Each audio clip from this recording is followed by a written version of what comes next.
Il s'agit de la plus stricte mesure limitant salaires et dépenses jamais mise en œuvre. Les nouvelles mesures précisent que le revenu annuel d'un joueur étranger en Super League chinoise ne pourra dépasser les 3,6 millions de dollars avant taxe, tandis que le maximum pour un joueur domestique est d'environ 765 000 dollars par an.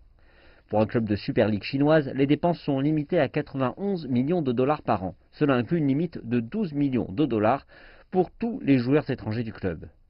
L'association chinoise de football déclare que cette politique vise à faire fléchir les buts d'investissement dans les ligues et aussi à promouvoir le développement durable du football professionnel.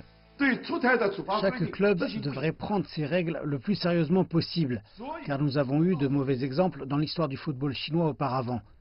Il y a eu une mauvaise influence, donc nous devons instaurer ces règles dès maintenant.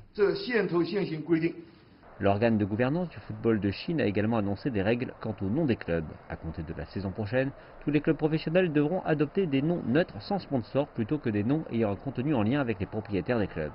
Et quasiment tous les clubs de Super League chinoise devront changer leur nom d'ici la fin de l'année, et cela comprend les chefs de file comme Beijing Guoan, Shanghai SIPG et Guangzhou Evergrande.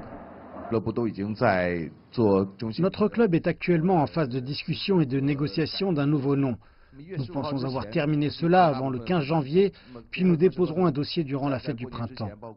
Et les réactions chez les fans de football sont partagées. Certains estiment que les mesures aideront le football chinois à pousser ses propres talents, tandis que d'autres craignent que cela n'entraîne un déclin de la qualité des matchs dans le pays.